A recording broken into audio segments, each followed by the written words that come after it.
Hello friends, I'm John, your carnivore teacher. Today we're going to talk about the difference between the germ theory and the immune theory, the truth about what really causes disease. For over 100 years, medicine has focused almost entirely on the germ theory. But what if the real story isn't about germs at all? What if the truth lies in the strength or weakness of the terrain, meaning your body, your immune system, and your internal environment? Let's break this down. Part 1, Germ Theory. The germ theory of disease was introduced in the mid-1800s primarily by Louis Pasteur and later advanced by Robert Koch. It claimed that microorganisms, bacteria, viruses, fungi, are the primary cause of disease. According to germ theory, disease happens because you're invaded by germs. Each disease comes from a specific pathogen. The job of medicine is to kill the invader. Antibiotics, antivirals, vaccines, sanitizers, disinfectants. This was revolutionary in its time, and it led to clean surgeries, stabilization, sanitation, and the development of vaccines and antibiotics. And it absolutely saved lives in an era when infection was rampant. But over time, something got lost. We began to believe that every disease was external, that health comes from avoiding or killing germs, and that we are victims of microbes lurking everywhere. That is the flaw. Because if germs alone caused disease, everyone exposed would get sick. But they don't.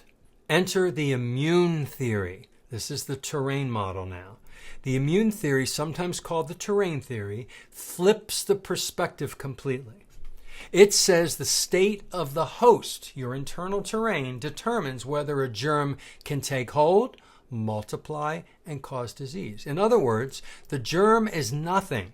The terrain is everything. This is from Antoine Béchamp. Béchamp was a French scientist and rival of Pasteur. He argued that microbes are opportunistic. They exist everywhere, but they only become harmful when the terrain is weak. Think about it this way. You can't plant seeds in concrete, only in fertile soil. Likewise, germs can't grow in a healthy body with a strong immune defense system, balanced nutrients, a proper pH, and the efficient detox systems.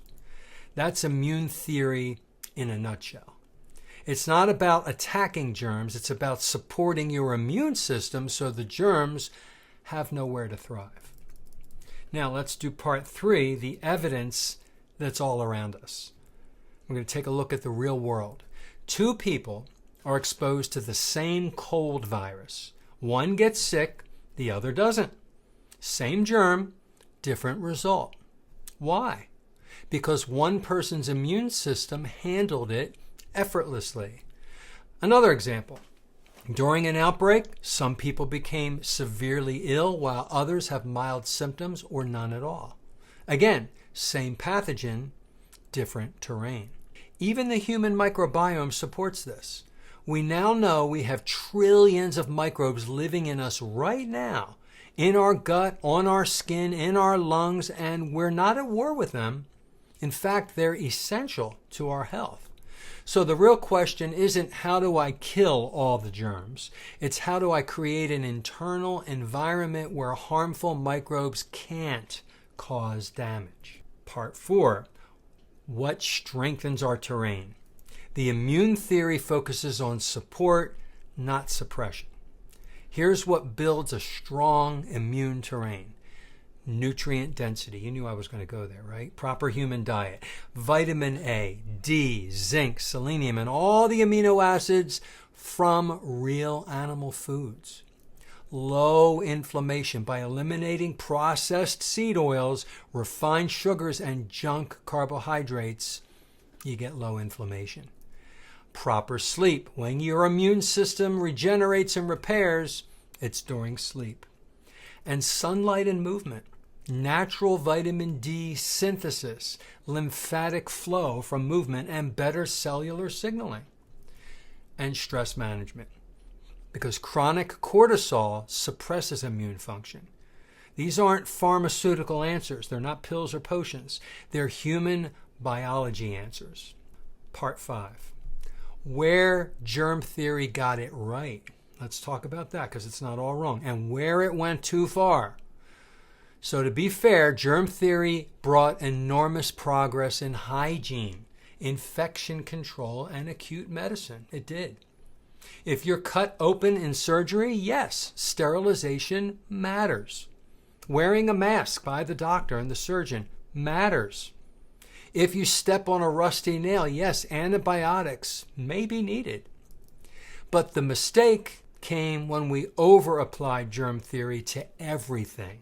Now we live in an antibacterial, antiseptic, and antibiotic world, but with weaker immune systems, more chronic disease, and higher inflammation than ever before.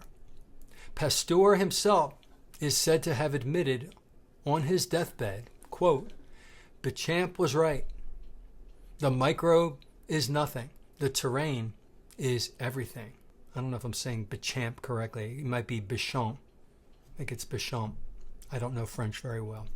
When the terrain is strong, the body's immune intelligence, the system of T cells and B cells and macrophages and NK cells, antibodies, cytokine signaling, they handle threats automatically, quietly, and efficiently. It's not war, it's balance. And balance is true immunity. Part 6, why this matters today. Understanding immune theory changes everything about how we live. You stop obsessing over external control.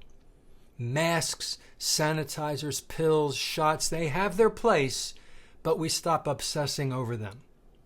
And you start focusing inward, building resilience, restoring the body, feeding your cells what they need to thrive. That's real protection. That's what health actually is. Part 7, the takeaway. So here's the truth. Germs, they do exist. They always have, and they always will. But whether they make you sick depends almost entirely on you, your terrain. A weak, inflamed, malnourished body is fertile ground for illness. A strong, well-nourished, rested body, one powered by the proper human diet, is nearly invincible. That's not just theory, it's biology. And that's why the goal isn't to kill every germ, it's to become the kind of human whose immune system makes the germ irrelevant. And on a personal note, I've been carnivore coming up on almost 3 years as of the making of this video. And before that, I was ketovore for 3 years. And before that, I was keto. And my God, I used to get colds and sinus infections and the flu and other issues all the time, especially as a teacher, until I cleaned up my diet and managed stress and focused on my sleep and exercised more. And I can't tell you the last time I had a cold. Honestly, I can't tell you the last time I was sick. So everything I talked about in this video, N equals 1 for me, it's working. The proper human diet, excluding all seed oils, most carbs, all refined sugars, and getting sleep and exercising and all the things we talk about, it's working for me. Tell me if it's working for you in the comments. Leave me a comment, a question, a suggestion. Share this video with a friend. Click the thumbs up if you like this video about the 2 theories. And I'll see you in my next video. Take care.